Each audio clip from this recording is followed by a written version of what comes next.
अस्सलाम वालेकुम दोस्तों, कासम पपीता फार्म की तरफों हसीब एक होर वीडियो लैके जनाब तुहाडी खिदमत दे विच हाज़र आ। जनाब आ वीडियो जिहड़ी आ ये असीं पनीरी जिहड़ी आ ये सवेर नूं शिफ्ट करनी आ, मतलब कि ਇਹ ਲੈ ਕੇ ਜਾਣੀ ਆ, ਮੈਲਸੀ ਭੇਜਣੀ ਆ ਤੇ ਇਹ ਪੌਦੇ ਕਿਉਂਕਿ ਥੋੜ੍ਹੇ ਜਿਹੇ ਵੱਡੇ ਹੋ ਗਏ ਸੀਗੇ ਤੇ ਇਸ ਵਾਸਤੇ ਇਹਨਾਂ ਦੀਆਂ ਜਿਹੜਾ ਵਾ ਉਹ ਜੜ੍ਹਾਂ ਹਲਾਈਆਂ ਜਾ ਰਹੀਆਂ ਵਾ। ਇਹ ਤਕਰੀਬਨ ਪਰਸੋਂ ਨੂੰ ਪੌਦੇ ਇੱਥੋਂ ਜਾਣੇ ਆ ਤੇ ਅੱਜ ਇਹਨਾਂ ਦੀਆਂ ਜਿਹੜਾ ਵਾ ਉਹ ਜੜ੍ਹਾਂ ਹਿਲਾ ਕੇ ਤੇ ਇਹਨਾਂ ਨੂੰ ਜਿਹੜਾ ਵਾ ਉਹ ਚੇਂਜ ਕੀਤਾ ਜਾ ਰਿਹਾ, ਇੰਟਰਚੇਂਜ ਕੀਤਾ ਜਾ ਰਿਹਾ ਇੱਕ ਹਿਸਾਬ ਦੇ ਨਾਲ। ਇਸ ਕਿਆਰੀ ਦੇ ਵਿੱਚ ਇਹ ਪੌਦੇ ਪਏ ਸੀਗੇ, ਇੱਥੋਂ ਚੱਕ ਕੇ ਇਹਨਾਂ ਨੂੰ ਜਿਹੜਾ ਵਾ ਉਹ ਨਾਲ ਦੇ ਪਾਸੇ ਜਿਹੜਾ ਵਾ ਨਾਲ ਦੀ ਕਿਆਰੀ ਦੇ ਵਿੱਚ ਉਹ ਸ਼ਿਫਟ ਕੀਤਾ ਜਾ ਰਿਹਾ। ਇਹ ਇਸ ਤਰ੍ਹਾਂ ਜਿਹੜਾ ਹੈ ਵਾ ਪਨੀਰੀ ਨੂੰ ਹਿਲਾਉਣ ਦਾ ਇਹ ਫ਼ਾਇਦਾ ਹੁੰਦਾ ਵਾ। ਅਮੂਮਨ ਜਿਹੜਾ ਹੁੰਦਾ ਵਾ ਆਮ ਲੋਕ ਜਿਹੜੇ ਆ ਜਿਨ੍ਹਾਂ ਦਾ ਤਜਰਬਾ ਨਹੀਂ ਹੁੰਦਾ, ਨਰਸਰੀ ਫਾਰਮਰ, ਉਹ ਚੱਕ ਕੇ ਤੇ ਡਾਇਰੈਕਟ ਹੀ ਪੌਦਾ ਜਿਹੜਾ ਵਾ ਉਹ ਫਾਰਮਰ ਨੂੰ ਦੇ ਦਿੰਦੇ ਆ। ਉਹਦੀ ਵਜ੍ਹਾ ਤੋਂ ਨੁਕਸਾਨ ਇਹ ਹੁੰਦਾ ਕਿ ਪੌਦਾ ਜਿਹੜਾ ਵਾ ਉਹ ਜ਼ਿਆਦਾਤਰ ਜਾਂਦਿਆਂ ਰਾਸਤੇ ਦੇ ਵਿੱਚ ਜਿਹੜਾ ਹੈ ਵਾ ਉਹ ਖ਼ਤਮ ਹੋ ਜਾਂਦਾ ਵਾ, ਜਾਂ ਅਗਰ ਉਹ ਖੇਤ ਦੇ ਵਿੱਚ ਸ਼ਿਫਟ ਹੋ ਜਾਵੇ ਤੇ ਉਸ ਤੋਂ ਬਾਅਦ ਜਿਹੜਾ ਵਾ ਉਹ 2-4 ਦਿਨ ਬਾਅਦ ਉਹ ਪੌਦਾ ਉਹ ख़त्म हो जाता। इस तरह ਜਿਹੜਾ ਵਾ ਪੌਦੇ ਦੀ ਇੱਕ ਦफ़ਾ ਜੜ ਜਿਹੜੀ ਆ ਉਹ ਡਿਸਟਰਬ ਤਾਂ ਜ਼ਰੂਰ ਹੁੰਦੀ ਆ, ਲੇਕਿਨ ਉਸ ਤੋਂ फ़ौरन ਬਾਅਦ ਕੋਈ ਜਿਹੜਾ ਹੈ ਵਾ ਅੱਧੇ ਘੰਟੇ ਬਾਅਦ ਜਾਂ ਘੰਟੇ ਬਾਅਦ ਪੌਦੇ ਨੂੰ ਜਿਹੜਾ ਵਾ ਪਾਣੀ ਮਿਲ ਜਾਂਦਾ ਤੇ ਪੌਦਾ ਜਿਹੜਾ ਵਾ ਉਹ ਆਪਣੀਆਂ ਜੜ੍ਹਾਂ ਲਾ ਜਾਂਦਾ। ਉਸ ਤੋਂ ਬਾਅਦ ਜਿਹੜਾ ਹੈ ਵਾ ਉਹ ਕੋਈ ਇਹੋ ਜਿਹਾ ਇਸ਼ੂ ਨਹੀਂ ਆਉਂਦਾ। ਪੌਦੇ ਦੀ ਜੜ ਜਿਹੜੀ ਆ ਉਹ ਮੁਸਤਹਿਕਮ ਹੋ ਜਾਂਦੀ ਆ ਆਪਣੀ ਥਾਂ ਤੇ ਪੌਦਾ ਜਿਹੜਾ ਉਹ ਜ਼ਿਆਦਾ ਇਫੈਕਟਿਵ ਨਹੀਂ ਹੁੰਦਾ। ਬਾਕੀ ਨਰਸਰੀ ਜਿਹੜੀ ਆ ਉਹ ਤੁਸੀਂ ਦੇਖ ਸਕਦੇ ਹੋ, ਅਲਹਮਦੁਲਿਲਾ ਇਹ ਕਾਸਮ ਪਪੀਤਾ ਫਾਰਮ ਤੇ ਜਿਹੜੀ ਆ ਮੌਜੂਦ ਆ। ਪੌਦਿਆਂ ਦੀ ਸਿਹਤ ਤੁਸੀਂ ਦੇਖ ਸਕਦੇ ਹੋ, ਪੌਦਿਆਂ ਦਾ ਕਲਰ ਜਿਹੜਾ ਵਾ ਉਹ ਤੁਸੀਂ ਚੈੱਕ ਕਰ ਸਕਦੇ ਹੋ। ਇਹ ਮਾਸ਼ਾਅੱਲਾ ਬੜੇ ਹੈਲਦੀ ਪਲਾਂਟਸ ਨੇ ਤੇ ਇਹ ਬੜੇ ਆਈਡੀਅਲ ਪਲਾਂਟਸ ਨੇ ਜਿਹੜੇ ਹੈ ਵਾ ਸ਼ਿਫਟਿੰਗ ਵਾਸਤੇ ਇਹ ਤਿਆਰ ਕੀਤੇ ਗਏ ਨੇ। ਆਹ ਦੇਖੋ ਪੌਦੇ ਨੂੰ ਮੈਂ ਵਿੱਚ ਕੁਛ ਮਿਸਿੰਗ ਆ ਜਾਂਦੀ ਹੈ। ਇਹ ਪੌਦਾ ਮੈਂ ਕੋਸ਼ਿਸ਼ ਕਰ ਰਿਹਾ ਵਾਂ ਚੱਕਣ ਦੀ।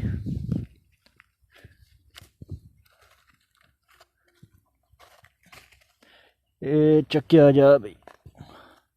ਆਹ ਦੇਖੋ ਪੌਦੇ ਦੀ ਤੁਸੀਂ ਗਰੋਥ ਜਿਹੜੀ ਆ ਉਹ ਚੈੱਕ ਕਰ ਸਕਦੇ ਹੋ। ਪੌਦੇ ਦਾ ਤਣਾ ਨੀਚੋਂ ਦੇਖ ਸਕਦੇ ਹੋ, ਬਲੈਕ ਕਲਰ, ਉੱਪਰੋਂ ਜਿਹੜਾ ਕਲਰ ਪੌਦੇ ਦਾ ਉਹ ਤੁਸੀਂ ਦੇਖ ਸਕਦੇ ਹੋ। ਆਹ ਪੌਦੇ ਦਾ ਜਿਹੜਾ ਹੈ ਵਾ ਤੁਸੀਂ ਤਣਾ ਜਿਹੜਾ ਕਲਰ ਤੁਸੀਂ ਚੈੱਕ ਕਰ ਸਕਦੇ ਹੋ। ਇਹ ਨਰਸਰੀ ਦੇ ਮੁਖਤਲਿਫ ਮਰਾਹਲ ਹੁੰਦੇ ਨੇ ਤੇ ਕੋਈ ਬਹੁਤ ਜ਼ਿਆਦਾ ਜੰਤਰ ਮੰਤਰ ਵਾਲਾ ਕੰਮ ਨਹੀਂ ਹੁੰਦਾ। ਅਮੂਮਨ ਜਿਹੜੇ ਆ ਚੂਰਨ ਫਰੋਸ਼ ਤਬਕਾ ਤੁਹਾਨੂੰ ਬਹੁਤ ਜ਼ਿਆਦਾ ਡਰਾਏਗਾ ਨਰਸਰੀ ਲਾਉਣ ਤੋਂ ਕਿ ਤੁਸੀਂ ਨਰਸਰੀ ਨਹੀਂ ਲਾ ਸਕਦੇ।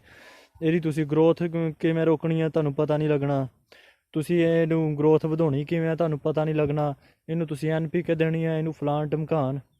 ਤੇ ਇਹ ਸਭ ਜਿਹੜਾ ਹੁੰਦਾ ਵਾ ਇਹ ਨਰਸਰੀ ਵੇਚਣ ਵਾਸਤੇ ਅਮੂਮਨ ਨਰਸਰੀਆਂ ਵਾਲੇ ਕਰਦੇ ਹੁੰਦੇ ਆ। ਤੇ ਇਹਨਾਂ ਸਾਰੀਆਂ ਗੱਲਾਂ ਤੋਂ ਤੁਸੀਂ ਜਿਹੜਾ ਹੈ ਨਾ ਉਹ ਬਚ ਕੇ ਰਹਿਣਾ ਵਾ। ਅਗਰ ਤੁਸੀਂ ਨਰਸਰੀ ਖੁਦ ਤਿਆਰ ਕਰਨ ਦੀ ਸਲਾਹੀਅਤ ਰੱਖਦੇ ਆ ਤਾਂ ਜ਼ਰੂਰ ਤਿਆਰ ਕਰਿਓ।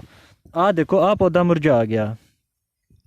ਇਹਨਾਂ ਚੀਜ਼ਾਂ ਵਾਸਤੇ ਜਿਹੜਾ ਵਾ ਉਹ ਅਸੀਂ ਛਾਂਟੀ ਕਰੀਦੀ ਆ ਤਾਂ ਕਿ ਜੇ ਅਗਰ ਕੋਈ ਪੌਦੇ ਸੁੱਕਣੇ ਹੋਣ ਤੇ ਉਹ ਇੱਥੇ ਹੀ ਜਿਹੜਾ ਵਾ ਉਹ ਸਾਡੇ ਕੋਲ ਹੀ ਸੁੱਕ ਜਾਣ, ਜਾ ਕੇ ਅੱਗੇ ਜ਼ਿਮੀਦਾਰ ਜਿਹੜਾ ਵਾ ਉਹਦੇ ਖਾਤੇ 'ਚ ਨਾ ਪੈਣ।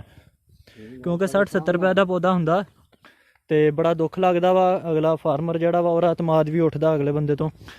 ਤੇ ਇਹ ਚੀਜ਼ਾਂ ਜਿਹੜੀਆਂ ਵਾ ਇਹ ਮਿਆਰ ਨੂੰ ਬਰਕਰਾਰ ਰੱਖਿਆ ਹੋਇਆ ਵਾ। ਇਸੇ ਵਜ੍ਹਾ ਤੋਂ ਜਿਹੜਾ ਵਾ ਉਹ ਕੁਛ ਕਿਰਦਾਰ ਜਿਹੜੇ ਕਿ ਬਦਨਾਮ ਕਰਨਾ ਚਾਹੁੰਦੇ ਆ ਕਾਸਮ ਪਪੀਤਾ ਫਾਰਮ ਨੂੰ, ਉਹ ਹਜੇ ਤੱਕ ਨਾਕਾਮ ਆ। ਤੇ ਅਲਹਮਦੁਲਿਲਾ ਸਾਡੇ ਕਸਟਮਰਸ ਦਾ ਸਾਡੇ 'ਤੇ ਅਤਮਾਦ ਆ। ਤੇ ਇਹਨੂੰ ਅਗਰ ਉਹ ਅੱਗੇ ਮੈਂ ਤੁਹਾਨੂੰ ਪੌਦੇ ਦਿਖਾ ਰਿਹਾ, ਇਹਨਾਂ ਦਾ ਥੋੜ੍ਹਾ ਕਲਰ ਜਿਹੜਾ ਵਾ ਇਹ ਯੈਲੋ ਹੋਇਆ ਵਾ। ਅਗਰ ਤੁਹਾਡੀ ਨਰਸਰੀ ਦਾ ਇਸ ਤਰ੍ਹਾਂ ਕਲਰ ਹੋਵੇ ਤੇ ਇਹਨੂੰ ਤੁਸੀਂ ਜਿਹੜਾ ਹੈ ਵਾ ਅੱਧਾ ਕਿਲੋ DAP 1000 ਪੌਦੇ ਵਾਸਤੇ ਉਹ ਕਾਫੀ ਹੁੰਦੀ ਆ। ਤੁਸੀਂ ਉਹਨੂੰ ਜਿਹੜਾ ਵਾ ਨਾ ਅੱਛੀ ਤਰ੍ਹਾਂ ਉਹ ਘੋਲ ਕੇ ਤੇ ਇੱਕ ਕਿਆਰੀ ਨੂੰ ਜਿਹੜਾ ਵਾ ਉਹ 1000 ਪੌਦੇ ਦੀ ਕਿਆਰੀ ਨੂੰ ਅੱਧਾ ਕਿਲੋ DAP ਜਿਹੜੀ ਆ ਉਹ ਫਲੱਡ ਕਰ ਸਕਦੇ ਹੋ ਤੇ ਇਹ ਬਹੁਤ ਬਿਹਤਰ ਰਹੇਗਾ। ਆਹ ਪਰਲੀ ਸਾਈਡ ਤੇ ਉਹੀ ਫਾਰਮ ਆ ਜਿਹੜੀ ਅੱਗੇ ਗੁਜ਼ਸ਼ਤਾ ਦਿਨਾਂ ਦੇ ਵਿੱਚ ਵੀਡੀਓ ਦਿੱਤੀ ਸੀਗੀ ਮੈਂ। ਇਹਨੇ ਜਿਹੜੀ ਆ ਤੁਸੀਂ ਸਫਾਈ ਘਾਹ ਦੀ ਇਹਦੇ ਵਿੱਚ ਉਹ ਤੁਸੀਂ ਚੈੱਕ ਕਰ ਸਕਦੇ ਹੋ। ਇਹਨਾਂ ਦਿਨਾਂ ਦੇ ਵਿੱਚ ਜਿਨ੍ਹਾਂ ਦਿਨਾਂ ਦੇ ਵਿੱਚ ਸਫੈਦ ਮੱਖੀ ਦਾ ਬਹੁਤ ਜ਼ਿਆਦਾ ਅਟੈਕ ਹੁੰਦਾ, ਫੁਹਾਰਾ ਲਾ ਕੇ ਲਾਓ, ਫੁਹਾਰਾ ਲਾ ਕੇ। ਸਫੈਦ ਮੱਖੀ ਦਾ ਬਹੁਤ ਜ਼ਿਆਦਾ ਅਟੈਕ ਹੁੰਦਾ। ਇਸ ਵਾਸਤੇ ਅਗਰ ਤੁਸੀਂ ਸਤੰਬਰ ਕਾਸ਼ਤ ਕਰਦੇ ਪਏ ਹੋ ਤੇ ਆਪਣੀ ਫੀਲਡ ਦਾ ਜਿਹੜਾ ਵਾ ਉਹ ਖਾਸ ਖਿਆਲ ਰੱਖੋ ਕਿ ਉਹਦੇ ਵਿੱਚ ਗੰਦ ਨਾ ਹੋਵੇ। ਕਿਉਂਕਿ ਪੌਦਿਆਂ ਦੇ ਉੱਤੋਂ ਤੁਸੀਂ 8 ਪੌਦਿਆਂ ਦੇ ਉੱਤੋਂ ਮੱਖੀ ਜਿਹੜੀ ਆ ਉਹਨੂੰ ਤਾਂ ਤੁਸੀਂ ਮੁਕਾ ਸਕਦੇ ਹੋ, ਲੇਕਿਨ ਜਿਹੜੀ ਮੱਖੀ ਉੱਤੇ ਘਾਹ ਦੇ ਉੱਤੇ ਬੈਠੀ ਹੋਈ ਤੇ ਇਹਦੇ 'ਤੇ 8 ਵਗੈਰਾ ਦੇ ਉੱਤੇ ਬੈਠੀ ਹੋਈ ਉਹਨੂੰ ਜਿਹੜਾ ਵਾ ख़त्म ਕਰਨਾ ਉਹ ਬਹੁਤ ਮੁਸ਼ਕਿਲ ਹੋ ਜਾਂਦਾ। ਆ ਜੀ ਓਵਰਆਲ ਵਿਊ ਆ ਜੀ ਕਾਸਮ ਪਪੀਤਾ ਫਾਰਮ ਆ ਨਰਸਰੀ ਫਾਰਮ ਦਾ। ਆਰਡਰਸ ਕਾਫੀ ਜਿਹੜੇ ਨੇ ਉਹ ख़त्म ਹੋ ਚੁੱਕੇ ਨੇ। ਕਿਆਰੀਆਂ ਤੁਸੀਂ ਦੇਖ ਸਕਦੇ ਹੋ ਖਾਲੀ ਪਈਆਂ, ਉਹ ਕੁਛ ਛੋਟੇ ਪਲਾਂਟਸ ਪਏ ਹੋਏ ਨੇ।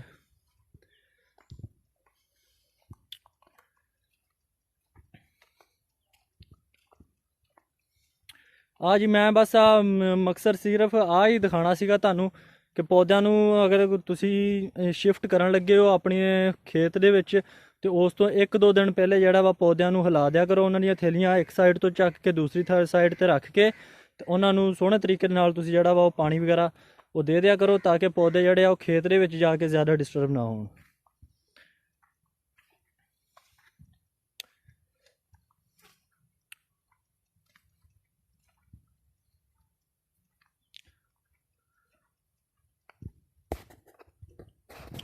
ਬਾਕੀ ਆ ਪੀੜ ਮੌਸ ਵਗੈਰਾ ਅਮੂਮਨ ਇਸ 'ਚ ਵੀਡੀਓਜ਼ ਬਣਦੀਆਂ ਰਹਿੰਦੀਆਂ ਵਾ, ਤੁਸੀਂ ਦੇਖਿਆ ਹੋਵੇਗਾ। ਪੀੜ ਮੌਸ ਆ ਇਹ ਤੁਸੀਂ ਜਿਹੜਾ ਵਾ ਇਸਤੇਮਾਲ ਕਰਨੀ ਹੈ ਇਹਦੀ ਤਿਆਰੀ ਦੇ ਵਿੱਚ। ਅਗਰ ਤੁਸੀਂ ਇਹਦੀ ਤਿਆਰੀ ਦੇ ਵਿੱਚ ਪੀੜ ਮੌਸ ਦਾ ਇਸਤੇਮਾਲ ਕਰੋਗੇ ਤੇ ਤੁਹਾਡੀ ਜਿਹੜੀ ਹੈ ਵਾ ਜਰਮੀਨੇਸ਼ਨ ਉਹਦੇ ਚਾਂਸਿਸ ਬਹੁਤ ਜ਼ਿਆਦਾ ਹੋ ਜਾਣਗੇ ਜਰਮੀਨੇਸ਼ਨ ਬਿਹਤਰ ਹੋਣ ਦੇ। ਠੀਕ ਹੋ ਗਿਆ ਜੀ, ਨਰਸਰੀ ਤੁਸੀਂ ਦੇਖ ਲਈ ਆ ਤੇ ਜਿਹੜੀ ਗੱਲ ਮੈਂ ਤੁਹਾਨੂੰ ਸਮਝਾਉਣਾ ਚਾਹ ਰਿਹਾ ਸੀਗਾ ਉਹ ਵੀ ਤੁਸੀਂ ਉਮੀਦ ਹੈ ਸਮਝ ਗਏ ਹੋਵੋਗੇ। ਬਸ ਇਹੀ ਆ ਕਿ ਪੌਦੇ ਨੂੰ ਜਿਹੜਾ ਹੈ ਵਾ ਤੁਸੀਂ ਖੇਤ ਦੇ ਵਿੱਚ ਸ਼ਿਫਟ ਕਰਨ ਤੋਂ ਪਹਿਲੇ ਅਗਰ ਉਹ ਕਰ ਲੋਗੇ ਦੂਸਰਾ ਹਿਲਾ ਲੋਗੇ ਉਹਦੀ ਜੜ੍ਹ ਤੇ ਉਹ ਪੌਦਾ ਜਿਹੜਾ ਵਾ ਉਹ ਜਿਹੜੀ ਉਹਦੀ ਡਿਸਟਰਬੈਂਸ ਹੋਏਗੀ ਉਹਨੂੰ ਜਿਹੜਾ ਵਾ ਉਹ ਸੰਭਾਲ ਲਏਗਾ, ਉਹਦੇ ਖਿਲਾਫ ਉਹ ਜਿਹੜੀ ਆ ਕੂਵਤ ਮੁਦਾਫਤ ਉਹ ਪੌਦੇ ਦੇ ਵਿੱਚ ਪੈਦਾ ਹੋ ਜਾਏਗੀ।